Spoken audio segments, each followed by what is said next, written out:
Hey guys, it's Justin. And Joy. And we've got an incredible episode in store for you. An amazing couple who've gone through their own sets of challenges and adversity to getting married not too long ago and now impacting people all around the world. Pete is a life coach and pastor, and he coaches CEOs, athletes, and celebrities to discover their purpose. And his beautiful wife, Jordyn, is a full-time mom, content creator, and makes beautiful things out of all kinds of things. You guys do not want to miss this episode. It's going to be great.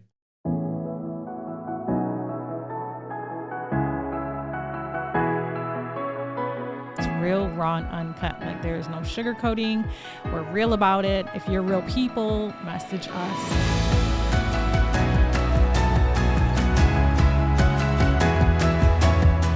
What's up, everybody, and welcome back to another exciting episode. We've got Pete and Jordyn Wilson in the studio today, and we've got some incredible things to talk about. But before we get into that, I do want to remind you that this episode is brought to you by my friends over at Next Door Lending.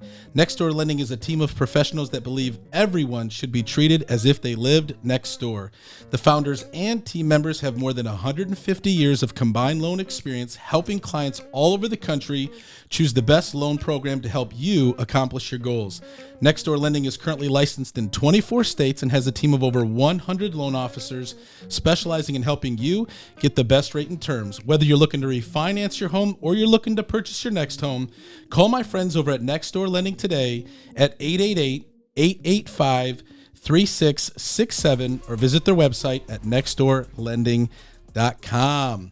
Pete and Jordyn, welcome to the show. Hi, it's good to be here. Us. It's pretty cold outside. It's freezing. Yeah. We're dying.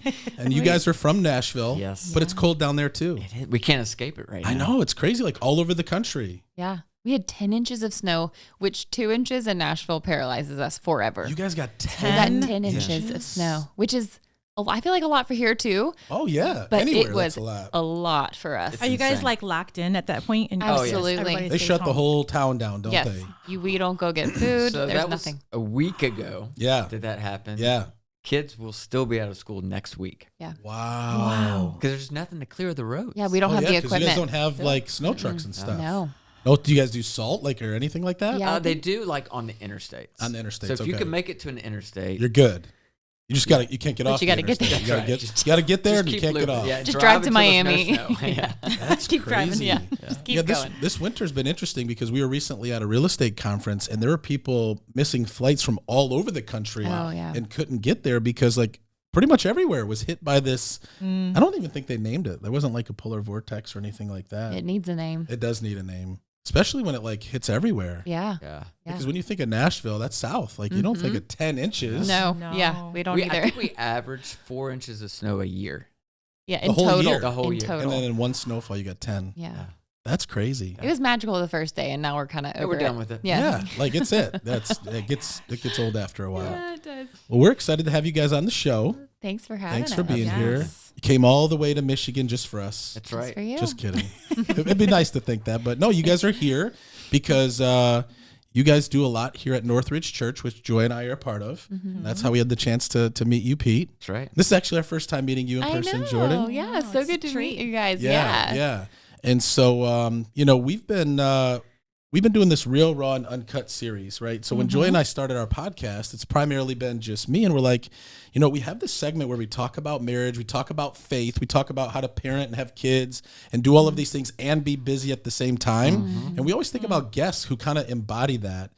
Because as you guys know, there's a lot of people out there, and I think you just talked recently about talking to a group of women about how to like continue to pursue your dreams and your goals and all of that, even in the midst of life not working out the way that you want it to. Yeah. Talk about that. What did you kind of share? And heard it was your first time speaking and you crushed it. Man, I don't know about that. It was my first time like ever on a stage. Pete and I have a podcast, but you're not looking at anybody. So Right. it's very easy to just kind of communicate in that arena. But when you're in front of eyeballs that are hoping, that you have something great to share, you're like, well, I really hope this is good for you because, you're kind of banking on it. But no, it was awesome.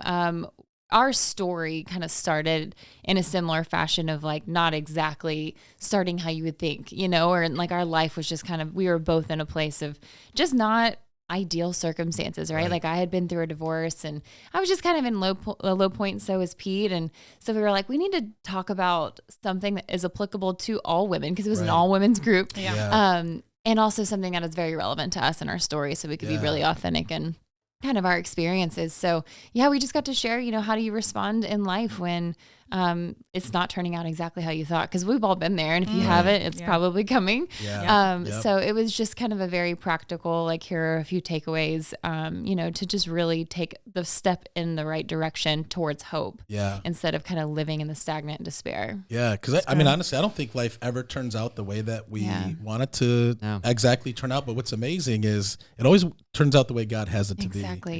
You know what I mean? And so many people, when things don't turn out the way they want them to, they get discouraged. And even in the faith, they like throw in the towel and walk away altogether. Absolutely. It's crazy, right? It is. And so what were some of the things that you shared last night for those that were there, just to kind of encourage them to keep going?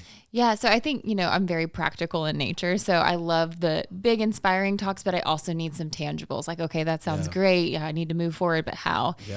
So a few of our things, the first one was just looking for God's goodness. So even when we're in those really tough times, like the troubling times, it's easy to put your blinders on and say, this is all I see. I can only see what I don't have. I can only see what's not happening. Right. And I'm very guilty of that. I just kind of get in like a cloud in my head. But Pete actually really helped me at this, because he's, a life coach, and it's actually sometimes fun to be like married to a life coach, and sometimes not. So he helped you guys. Hired him for that moment. Sometimes like, I don't need your help right now. I told you to listen. No. But he did. He helped me like kind of reframe some of my thinking and really just framing it towards gratitude and seeing the gifts that I do have. And it's wild how much control you actually have over your own mind when you can kind of, shift towards gratitude. Then the blinders come off, and I can see things that maybe God was putting in my path that I couldn't see before, because again, I was just focused on what I didn't have. So just kind of focusing on the gratitude. The second one was just not doing it alone. So finding community and really like finding people to do that with. And then the last one was just trusting in God's unseen hand. So that there is purpose to the pain. And I don't love to tell people that when you're in it, because it just stinks to hear. I don't want to hear that. I know there's purpose, but really, like, Pete and I have been through so much, and in the midst of it, no, I wouldn't have thought, oh yeah, there's something good's going to come of this. You just think this is just hard, and it's just going to be hard. That's all that there is to learn from this. But there has been so much beauty on the other side of that we could have never even pretended to know was going to happen. I love that you share that, because I talk a lot about that, and that purpose. There's purpose in your pain. I use that all the time because, a lot of times, and I think that whether it's the church that kind of doesn't share that with you early on, or doesn't prepare you, because when you come to the Lord, like, everything's exciting and it's great, or even in life when things are going good, we're never really taught that there is purpose in pain. And, we've been through a lot. We've been married now 18 years, and we've been through everything that you can possibly go through, the ups and downs, the hardships. And, the Lord told me that there was purpose in my pain. There was purpose in our pain. And then it helped me to really understand what it says in James chapter 1 about counting it all joy. That's right. Like, I could never understand, how do you count it all joy when you're in a place of like you're walking through, the valley of the shadow of death. And yet everything that we've gone through together and individually, God has used it for purpose, right? And given us a story and a testimony. And that's why we even decided to be super real on this podcast, is like, we don't want people to just see the where we are now and everything's great and things are going good, because that's not the case. But that's why we call it Real, Raw, and Uncut, is because we want to encourage people that just because you might see us with a family photo or doing something online, we don't have it all together, and we're definitely not better than you. We've just learned how to move through the difficulties of life and still stay focused. Absolutely. So, Pete, obviously being a life coach and working with people, I'm sure you deal with all sorts of individuals where you probably get people who are at a high level of success and maybe things aren't working out. I mean, how do you work with people and coach them through those difficulties? Yeah, it's interesting because most of the people I work with are extremely successful. And you look at them and you look at the things they've accomplished, and you're like, why would they need a coach? Why would they need anybody? It looks like they're handling it great by themselves. But the interesting thing about all of us is, no matter what we've accomplished in our past, whatever's next feels huge. Right. Feels like there's no way I can do this. Right. Like, you know, and what got you to where you are today is not what's going to get you to where you want to be tomorrow. Right. Come on. And so it's so important.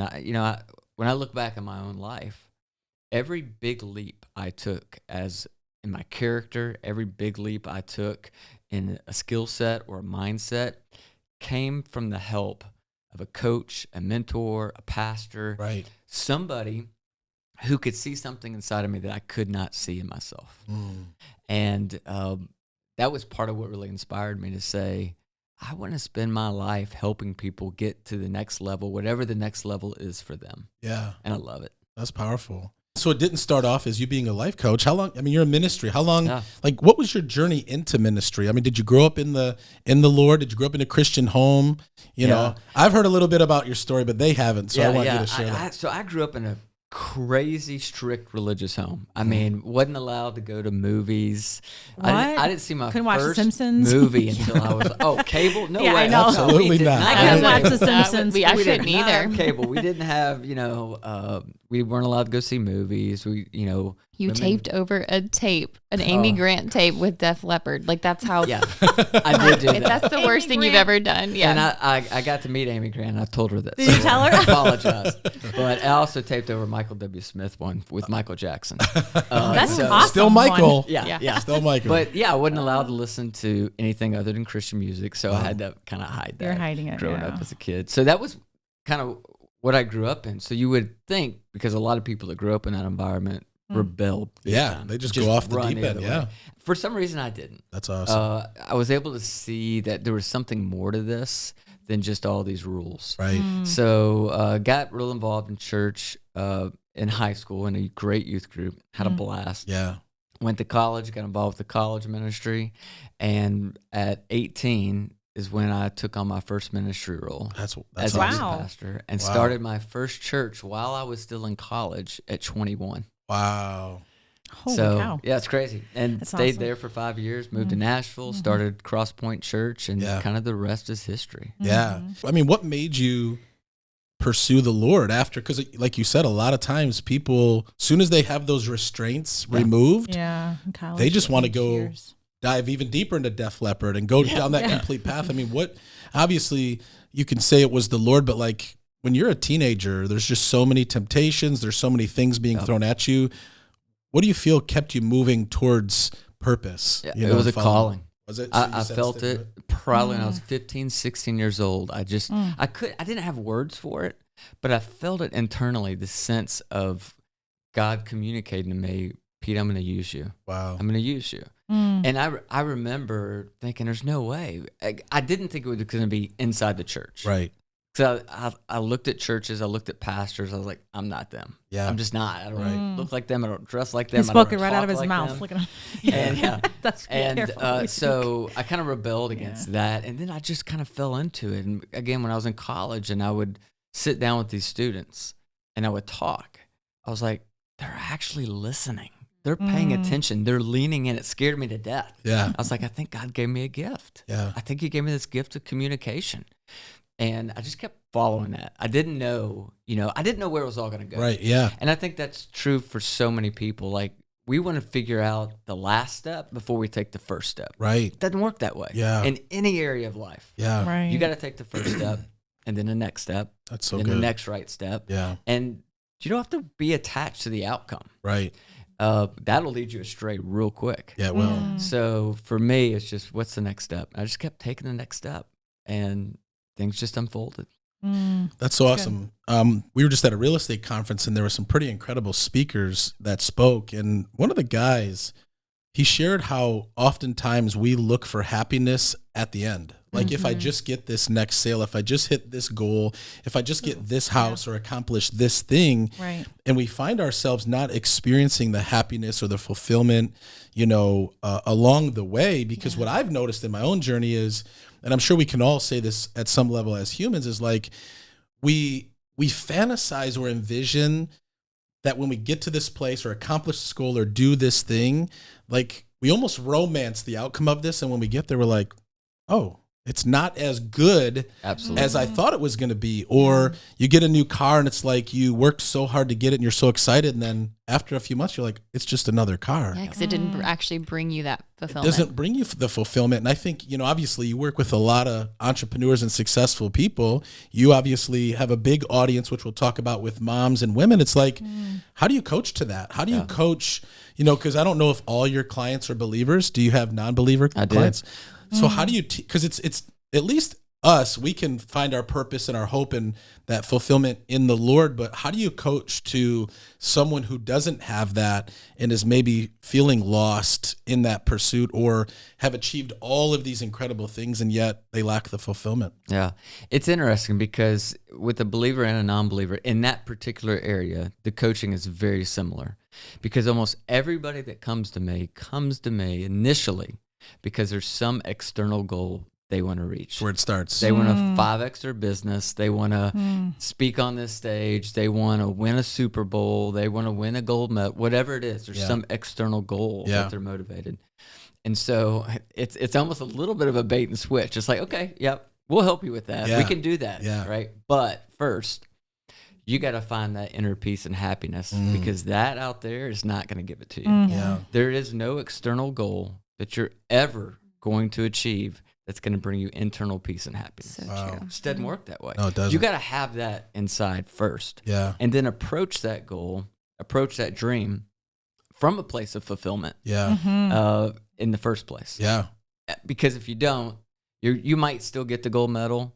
You still might 5X the business. You're not going to be happy. Right. And how scary of a letdown is that, right? Like, It's huge. and I think you see this a lot with celebrities and, entertainers where they're like, if I just get to this point, I'll be happy. Yeah. And then they get there and then a lot of them are on drugs, commit suicide, and their Absolutely. lives are a mess because imagine like your whole life thinking that this is going to be it and you get there and you just know it's not. Yep. And then you have no idea where to find it. And then you have no hope whatsoever. Yeah. It's I say money, fame, popularity, all those things can be good outcomes. Right. Believe me, I like some wealth. Yeah, absolutely. 100%. Right? Yeah. I like the fame because there's influence. There's that comes along with influence. it. So they're great outcomes. They're terrible goals. Right. Because they're not That's going to good. bring you what you think they're going to bring you. Yeah.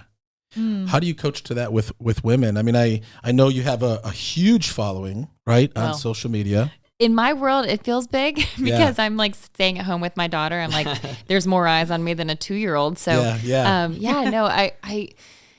I love the audience of women because we all have very shared experiences. Not that we've all gone through the same thing, but even if you're a mom, there is so much we can relate on from A to Z on what it's like to be a mom. And, I talked recently at that event that you were talking about, and there's almost this like level of emptiness initially as a new mom because your identity kind of goes away a little bit at first. It's like, okay, I used to be on this trajectory of like a marketing career, right? And then all of a sudden I'm here with a 2-year-old or a baby trying to keep it alive, and I'm a shell of myself. And I know that's not true of all women, but for me, I was always so like motivated and driven by career and performance and just achievement. And then all of a sudden I'm at home.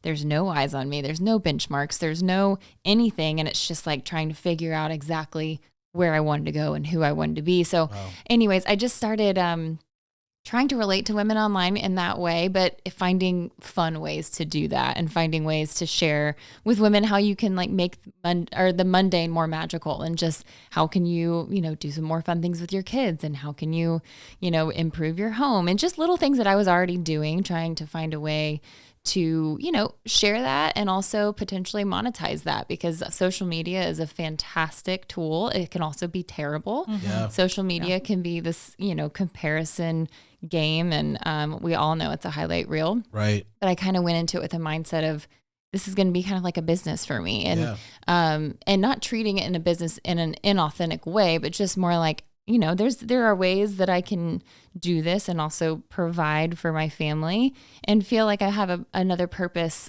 underneath being a mom. Because obviously I love being a mom. That's not me pooping on it, but I did need something else. There was something in me burning. That was just an opportunity for me to kind of, fill my creative juices, but also to help other women, connect with other women, and then potentially monetize that and use like my marketing career from my background to kind of fuel that. That's amazing. I've watched some of your posts. I mean, they're amazing. It's like, thank you. I never would have thought about doing this Candyland thing this Christmas. I'm like, oh my gosh, like people. I'm over here sitting at home with these little ones, like trying to make sure they're still alive. But like the things you put out there, it really is helpful for many moms that are moms and toddlers that are like, how can I spice up Christmas but not break the bank? Like, oh my gosh, you just made this lollipop out of like the dollar store stuff that the kids are so excited about. Like, yes. Oh, thank you. That means a lot. And she kills it, Joy. It's like, and for like me, the Barbie house thing. Like that couldn't have been more like, or the little car thing. Like, thank you. You do a lot of work with this too. Like, are you like? I do nothing. Are you on like construction crew? I'm not on a construction crew. She doesn't let me touch her projects for good reasons. Wow. But what's funny is I can spend half a day crafting like a quote or something for Instagram. He said crafting. I did. I'm a crafter too. DIYer. I'll spend half a day coming up with the perfect quote. It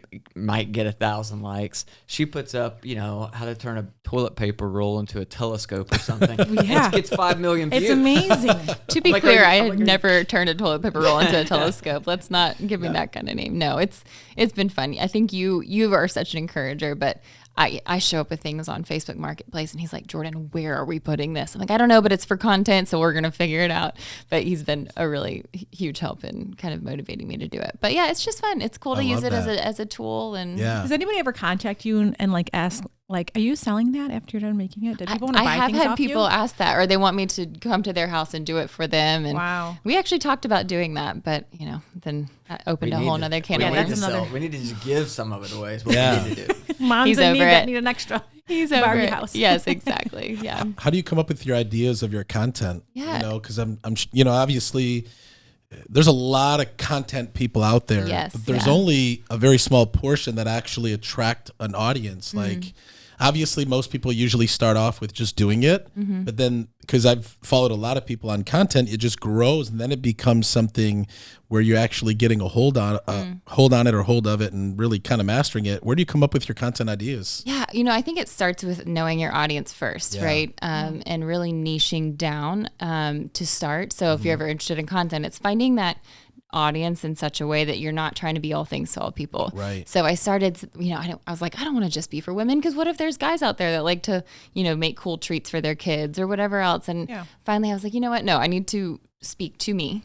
Because that's going to be who I resonate the most with. And so, I think it was finding who my audience was and exactly what I did. Because I saw all these people doing things that, they were sharing other types of content within kind of what I was doing, but not really. And it was going to be inauthentic.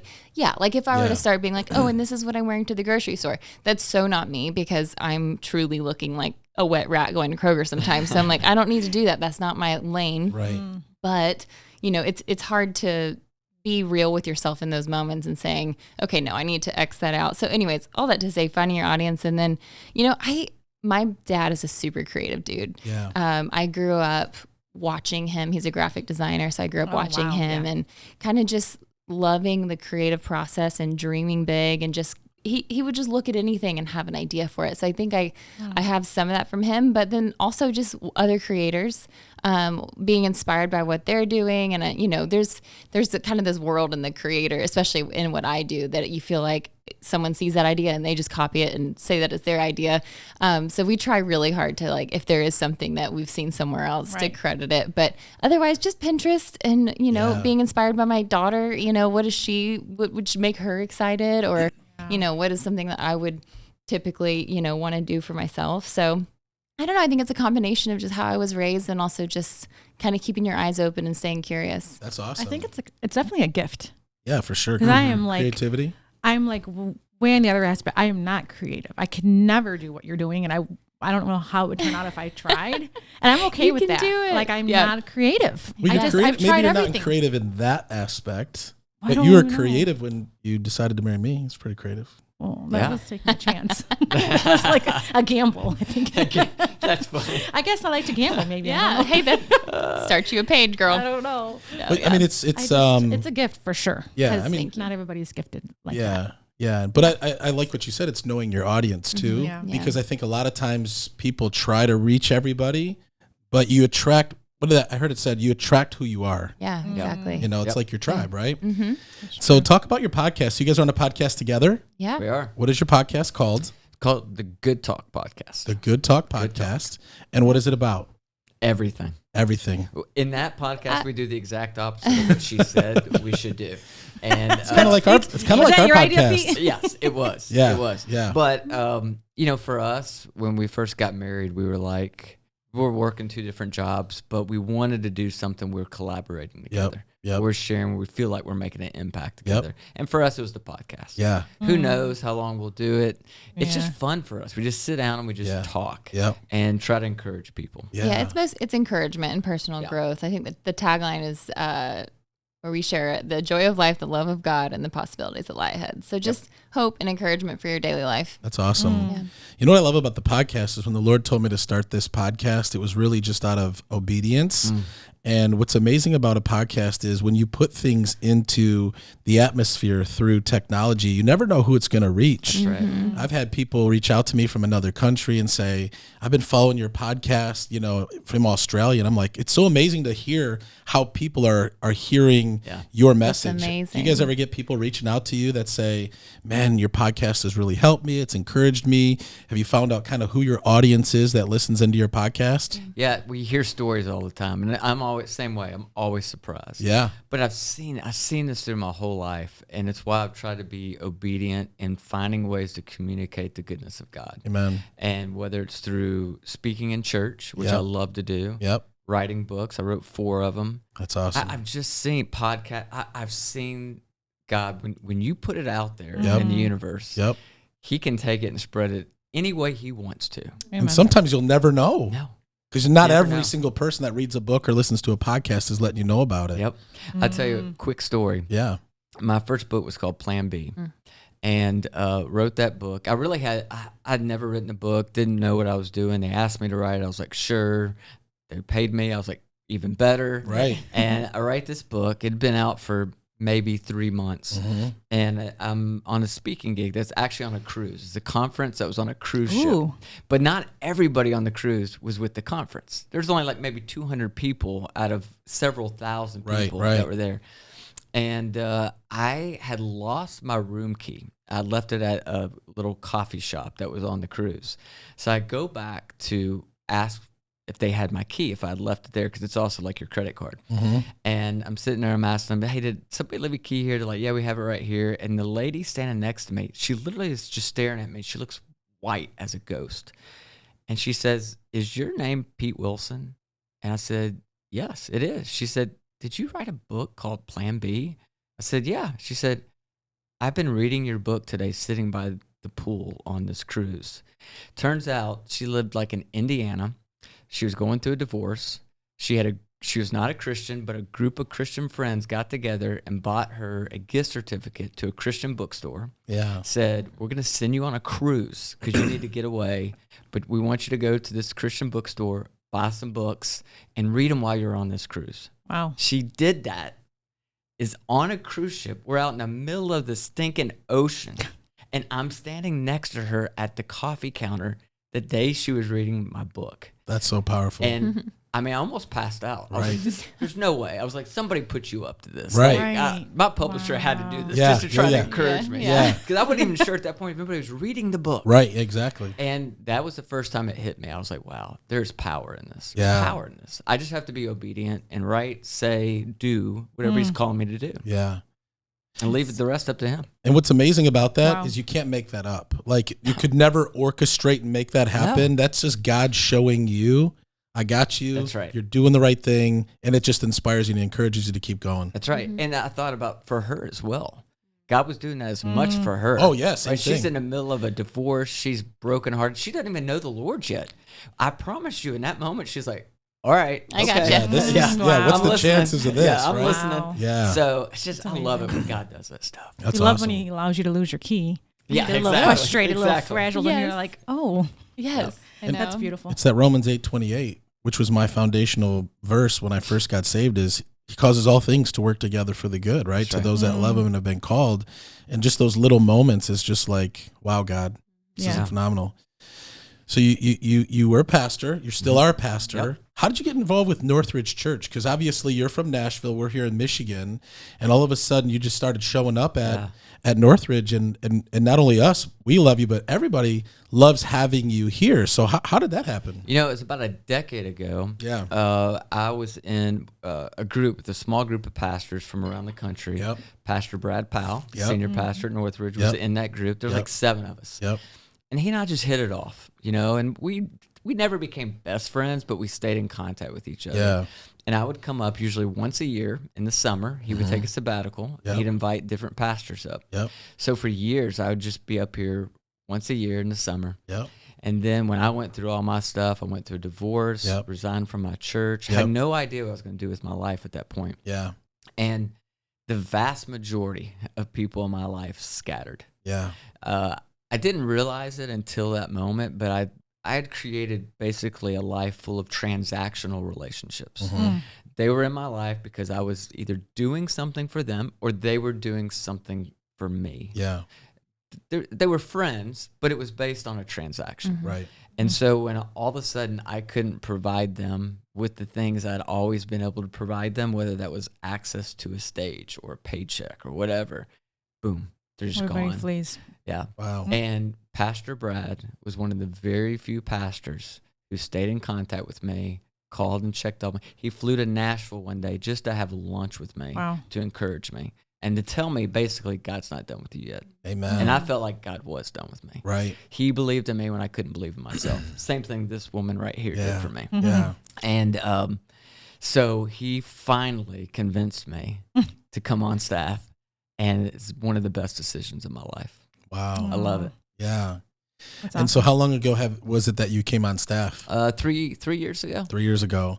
And so you fly up quite a bit. I do. Yeah, and we love having you. I love being here, except for in January and February. Yeah, when it's as cold as it is and snows on the ground. And so you guys are busy, right? You're obviously a stay-at-home mom, but super busy with your content and everything you're doing, and just being a mom. Yes. You know, I think some people underestimate the busyness of being a mom, right? So I have a question with busyness. Go ahead. So in your busyness, how do you guys intentionally stay connected? Have you guys done something on a weekly, bi-weekly, daily? Like, what do you guys do? You schedule it? to stay Is it connected intentional? in your marriage and your relationship to make sure you guys are each other's first in your lives? Yeah. Or have you not done, like, has it been rough with the toddler? You know, like it's a rough stage, right? But is there a time that you guys know you're connecting at this day of the week or whatever, or having the coffee before she wakes up or whatnot? Yeah, that's good. I would say first of all, to be honest, we have struggled with this. Yeah, with a young one, golly, that's tough. hard. It's I very don't tough. think we realized, and I have 3 boys, 3 older boys, but it had been so long since I've been in that stage, I totally forgot. Yeah. Which I think God designed, or we'd never have more than 1 kid, right? He just kind of somehow amnesia. You forget. And so it's rocked our world a little bit, but for us, it's nighttime. She goes down. You know, I think it's one of the best practices we've kept is a routine of putting her down at 7:30 every night. Yeah. And then we finally have that couple hours every night to connect. Yeah. Whether it's watching a show together or talking or reading or whatever. The other night it was every year in the beginning of January, sometime in the month of January, we take some time just to do our goals together. Yep. Here's where we want to go. Here's what we want to do this year. And so all that happens in that 7:30 to 9:30 window. That's Yeah. awesome. I do think too, one of our big goals was this year we actually set this goal to every Monday night have a check-in. And we actually said we're putting this on the calendar, or we'll just get into the routine of things and forget about it. But yeah, so our Monday night check-ins is that's our goal, because we had that same kind of realization. We're like, you know, even sitting on the couch watching Netflix is not connecting. Maybe it's quality time, but it's not like quality conversation. So that was one of our big goals this year, is we're literally putting it on the calendar every month. So it comes up on our phone and says, okay, for 30 minutes, we're just going to check in. How are you doing? How are you doing with your goals? How are you feeling? Like, are there needs that are unmet? Things like that, just to kind of force us into that until it becomes more routine and natural without that. Yeah, because if you're not intentional, I think it's easy to go through the motions. Absolutely. You know, we've been married 18 years, and I know when we first got married, we were very intentional about our praying together, you know, spending time together, worshiping the Lord together. We would put our kids to bed, you know, 8 o'clock, and we had time. And then the kids get older, and then you have sports, and you have busyness and all this stuff. And one of the things that we did, and we realized, you know, because we connect with a lot of couples like you guys, and we see that even in the church community, there's, I think, this lack of connection and intentionality. So we were in Jacksonville in December, and we were meeting with a couple down there, and they were asking the question, you know, do you guys pray together consistently? How do you do it? And we're just like, I wish I could say we did that. Well, we did. We used to. But we weren't. Yeah. So it kind of pushed us into like, let's do this 30-day. 40-day. 40? The Did 40 you day. Add on 10 days? No. Who does 40? It was 40. The 40-day prayer challenge. Okay, that's a 40-day prayer challenge. Where what's funny is we're like, we got to do something.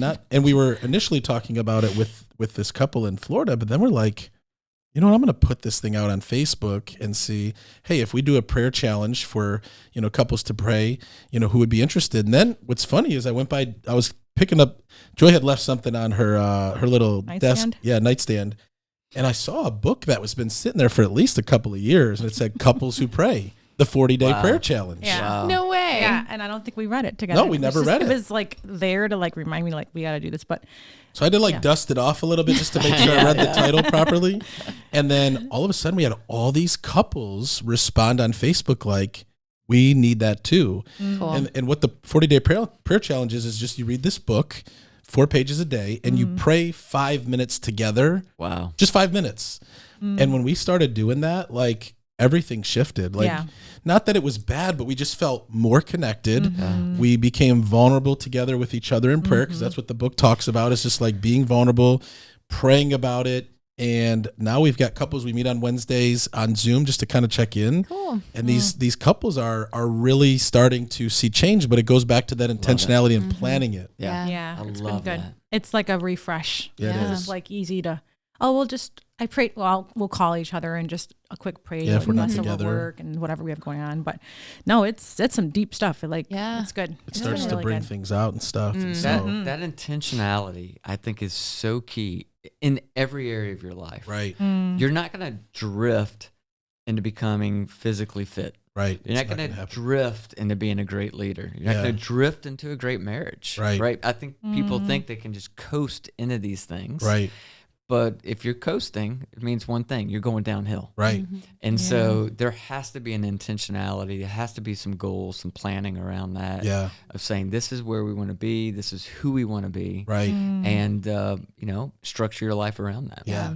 Yeah. And I'm sure you coached that. And so speaking of coaching, you know, who is your ideal client? Because you're not the type of coach that just lets anybody in the door. Yeah. You're very intentional about who you want to coach. And so if somebody's listening right now and maybe they're like, you know what, I'm interested in, you know, kind of learning more about what Pete's doing or Jordyn's doing, you know, what's the ideal type of person that you're looking to connect or coach with? Yeah, I say this all the time. I'm not looking for clients that I can inspire. Right. I'm looking for clients that already inspire me. That's so good. Those are the people I want to be partnered with. Yeah. Yeah. Right. And so people don't hire me necessarily to hold them accountable. Right. I maybe have a handful of clients over the years that they need some kind of regular accountability. Yeah. Most of my clients are going full speed. Yeah. You know, I'm just trying to direct them strategically towards the right things. That's good. So for me, I love coaching CEOs, entrepreneurs, athletes, people who have some kind of big mission in life. Right, that are trying to make an impact, that want to have influence for the right reasons. Yeah. So those are the people that really inspire me. They have a big vision, have a big dream. Yeah. And when I partner with somebody, their dream becomes as important to me as it is to them. Yeah. Like I'm all in. That's powerful. I'm bought in. We're going to do this together. Yeah. So I'm sure you just don't have randomly just maybe people reaching out to you. I know it sounds like it's more you reach out to people, but if anybody wanted to have a conversation with you or connect with you, how can they find you? So probably the easiest way is petewilson.co. Okay. .co. We don't have the M. There's no M on them. We couldn't and afford that totally the M. tricked me. That's why my email came back to me. I'm like, why? Because I added the M. I'm like, oh, Justin must have took it down wrong because I know he would probably do that. But then no, it was the co. I'm like, oh my word. Turns out Pete Wilson is also like a very famous governor somewhere, he's and former governor of California. So he's been sitting on he that got site. that domain. He's got the M. He's got the M. He's got the M. I'm going to get it from you. I'm coming after you. Yeah.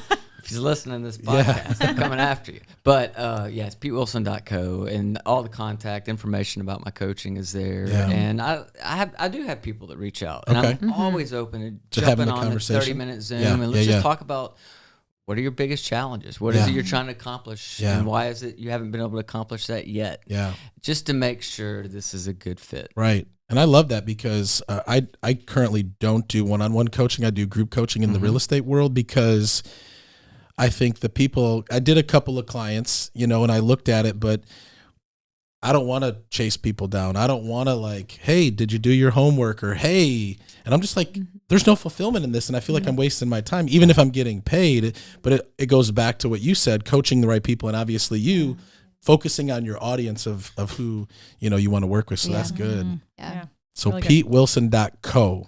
.co.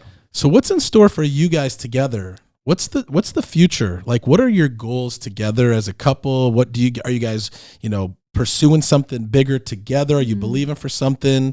What does the future look like for Pete and Jordyn? Oh man, that's a great question. Another baby? Wow. What do you think, Pete? Is Pepper going to have a sibling, or is Pepper? I'm just going right to it. I mean, I know Pepper would like a sibling. I don't know if she's going to get one. Her But age. she would I know like she's one. got the brothers, but like somebody her Right, age. exactly. But also Pepper can have best friends. Yes, yeah, I know. I just We would like to batted live it long around. enough to see these kids grow up at this point. But that is something that we're talking about and praying about. Yeah. For sure. We'll see. Would you call her Salt? Yeah, we have so many people ask me that. We have there are so many. Call her Salt. There are so many pickup lines. Do you know in the her story future. behind Pepper? No, I don't know. So when Jordyn first got pregnant, she had this app. The What to Expect. What to yeah. expect. It used to be a book. It tells you every week the size of your baby. Yeah. So the first time, I can't remember 5 what week weeks. it was, 5 weeks, she was the size of a peppercorn. Mm. So I didn't know it was a boy or girl at that time. I was like, I don't want to call it for the next 9 months. Let's give it a nickname. So I was like, let's call it Pepper. Yeah. It was just meant to be a funny nickname. And I was so against it. I had delivered this baby, and the woman was like, "What's her name?" And I'm like, "I don't know." I couldn't commit to it. I'm like, I cannot do like the Gwyneth Paltrow apple. I had such a hard time with this very strange name. It's just so unique. It's cute. But he convinced me, as he always does, finds ways to. You're a great coach because you definitely have your way of. He sold you on Pepper. He sold me on Pepper, but it did. It had already just kind of become her. Can you imagine her being called anything but that? No, and she has absolutely lived up to the spiciness of that. I was name. going to say, yeah, girlfriend she's got to be a is- little spicy. she She's is. not, salty and. Oh, but she's that's spicy. awesome. She is. But as far as like us, we are big dreamers. He and I both.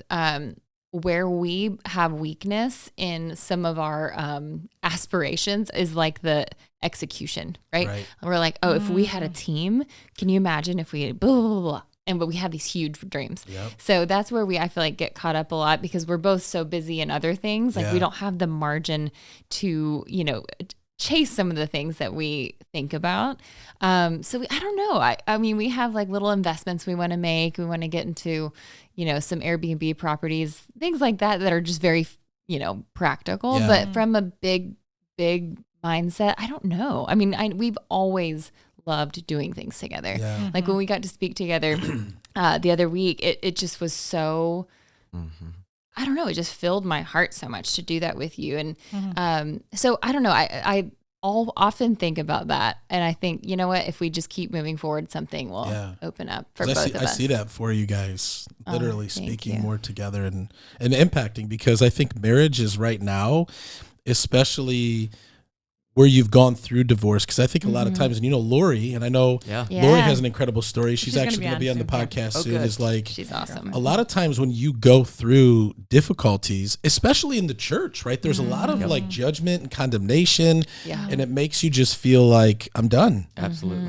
But but there's hope, right? There's there's life after hardship. There's life after difficulty, and like you said, what you were speaking on at Northridge was like, when things don't work out, there's more. And I just really believe, I just speak that over you guys, is there's going to be a bigger impact, a greater opportunity to really inspire people, especially in today's day and age. It's so needed. Yeah, needed. Yeah, thank you. I agree. And the fact that I'm here today, that we just recently got to stand on stage together, encourage hundreds of women.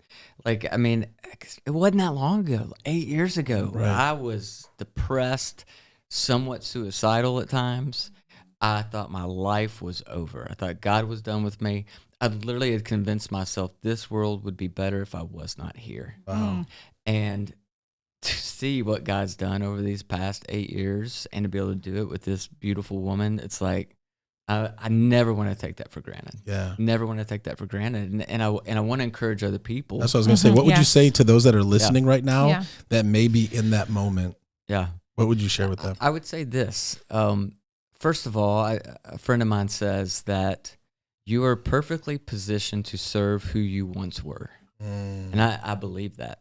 So what I would say right now to that person who is discouraged, who feels hopeless, and by hopelessness is just believing that tomorrow will be no better than today, right? Next week will be no better than this past week. Yeah. So for those who feel like there is no movement, things aren't going well, I think a lot of times what looks like an obstacle is actually an opportunity. What looks like the setback is actually a set up. But what you have to do in that moment is respond as if you're confident that God is still with you. Yeah. Even when you can't see him, hear him, feel him, your mind's going to try to convince you that he doesn't know, he doesn't care, you're alone, not worthy. You're not worthy. In that moment, you have to, and Joseph in the Bible is, for me, the perfect story that reminds me of this. This was a guy who had a dream that God planted in his heart through a dream.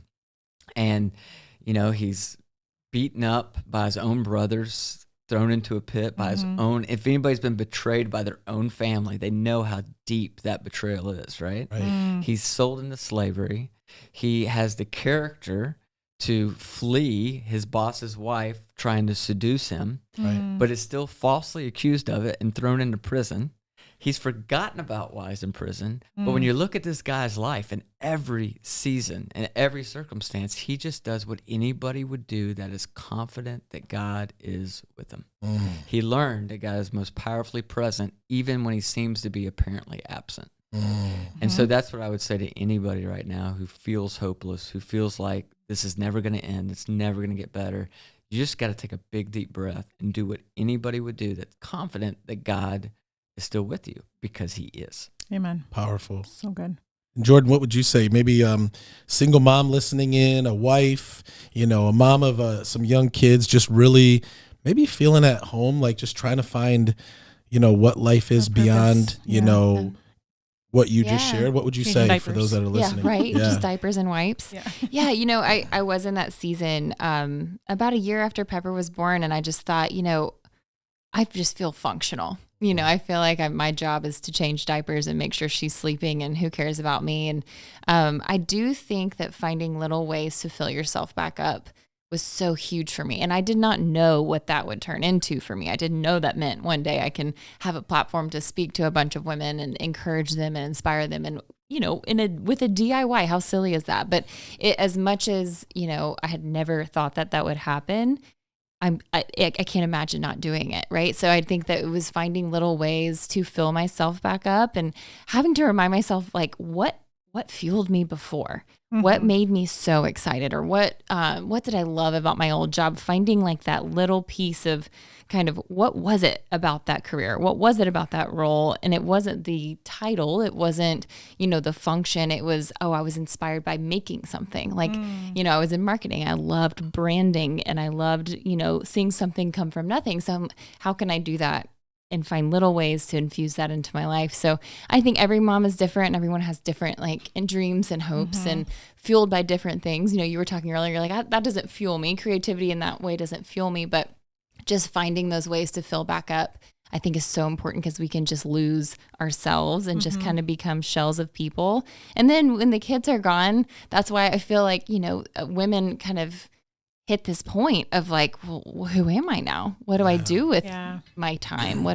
So I think if there's ways that we can continue to pour into ourselves and show our kids we have dreams too. Like, I want you to dream. I want Pepper to see me chasing things, because I want her to chase things one day. And so, and not to say that if you're just a stay-at-home mom, that is in and of itself a beautiful dream, and it's a full-time job. So and I have friends who are completely fulfilled just doing that. And I just know deep in my heart was a little other things, alongside that. So I don't know, I guess just filling up with things that in the past had filled me up, but you forget about those things and you kind of think that it's not worth, your time, because everybody else needs you and you have 100 things going on and things like that. So I don't know.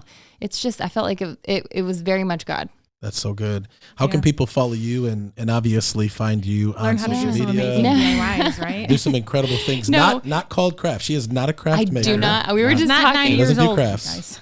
We were talking before this. I'm like, I hate the word craft. I don't know why. If Pete said craft. if Pete and I are ever fighting, he's like, all right, craft lady. I'm like, oh no, you did not. You did not. No, it's, I'm on Instagram. It's Jordyn, and I have a weird spelled name. Thanks, parents. Jordyn, JORDYN _Wilson_. So I always feel silly because I'm sitting next to a guy who's like coaching, artists and athletes and CEOs about how to rule the world. And I'm over here, making a flower vase of some kind. So we are very on polar opposite. Clearly more people are interested in that than my coaching. I don't They know. are. That's not true. That's not true. But it's awesome because you guys are fulfilling your purpose where right. God has Yeah. it. So Yeah. that's awesome. good. Thank you. So we're excited that you guys were able to come on the show today. Thanks We for were too. having us. This was Yeah. so fun. And I want to say one thing before we wrap up. And I want to say it to you too. Yeah. Because I meet a lot of people, and a lot of them are extremely successful. And every once in a while, I get an opportunity to kind of look behind that curtain a little bit. And often, to be honest, it's a little disappointing. Sometimes that external image that gets created and projected out into the world doesn't always match with what's going on behind the closed door of the home. I've been around you two enough now to see your kids. And that's the first test for me. When I see kids who have a wonderful, close, healthy relationship with their parents, I perk up. Because as a parent, I'm always trying to think that's about magic. How do I keep my kids close to me? How do I have a good relationship with them? I've watched you guys with your kids. Your kids are amazing, by the way. Thank you. I mean, they just exhibit joy in their life. They all do. And I just want to say thank you for the way, and you've both accomplished great things in the world. You're going to continue to. You're going to continue to sell a lot of real estate. You're going to continue to coach a lot of real estate agents. You're going to speak. You're going to write more books than you have. But what you've done with your kids is pretty stinking cool. It really Thank is. you. And it's inspiring to me Thank you. to watch you with them. Yeah. I appreciate that. Thank you. And I know a lot of it has to do with her, and I mean, me too, but being busy, it's like, sometimes things can get out of balance, but we've learned over time to really balance each other and we appreciate that. You Thank create so much. cool experiences with them and travel with them. And it's really inspiring. Thank you for that. Thank you. We appreciate you. Yeah. Thank you. Can we pray for you guys? Oh, that'd be awesome. Be great. Yeah, let's pray. Lord, we're just so grateful and thankful, Lord, for Pete and Jordyn. Lord, the ministry, God, that you're using them to do, the example that they are and their testimony. I just pray, God, that you would just continue to lead them and guide them forward, Lord. I pray that you would just continue to allow their message, Lord, to reach more people. Lord, as we talked about, we never know every single person who hears our podcasts or reads our books or watches our Instagram or social media videos. But God, I just pray that you would allow the message that you've placed in all of our hearts to continue to get before the people who need to hear it, Lord. And Lord, we just pray, Lord, even as they are planning for their goals in 2024 and beyond, and talking about potentially expanding their family and all the things that you have, God, continue to give them clarity and peace and purpose. And God, we just pray that you would just continue to use them for your glory, continue to bless their marriage, bless their children. And God, we just, Lord, we just commit even our relationships, Lord, whatever you have in store, God, for the future, we just commit it to you. And we just thank you for the opportunity that you've given us on this podcast, and use it for your glory. In Jesus' name, amen. Amen. I want to end with one thing too. Go ahead. I just want to say happy Valentine's Day. I know. You men that forgot Valentine's, you have time still. We've had this debate where like, and this is wrong of me, and I was corrected on social media. That's the other thing about having a social media following, is everyone has an opinion about everything. Right. I was absolutely harassed last year for thinking that he should be the one to like plan Valentine's. So now we've both decided it is a together activity. It is not just the dude planning it, but I was kind of under the wrong misconception for a while. But now we're like, no, this is a together thing. This is not just about like. Yeah, we thought about rotating. One year I plan, next year you plan. I like that. Yeah, that's a good idea. We should do that. It's or your you year. could even say like, what do you enjoy doing? What do you enjoy doing? Okay, let's collab and like do them both in the day, right? Yes. So if you love eating at the certain place, but she loves to have popcorn and watch a movie, like then you do both. Exactly. That's a good idea. Ice skating. I like We're that. going to end up doing a craft. I just know it. It's Valentine's and you said craft and I'm upset. You're negative one. Yeah, negative one. Better have cool plans. Yeah. This was good. Yeah. We'll definitely have to do it again. Thank you guys for all that you do, at Northridge. It's always such a blessing to hear what God puts in you, and excited to see what God has in store for the future. Thank you all Thank so you guys much. so Thanks much. for having us. Yes. You're welcome. Thank you guys for tuning in to another episode here of Real, Raw, and Uncut. If you guys loved the episode, go ahead and hit the subscribe button. Definitely follow Pete and Jordyn. And if you ever have any questions for Joy and I, feel free to reach out anytime. If you ever have any ideas that you want us to talk about on the podcast, if you ever have any questions, definitely reach out to us.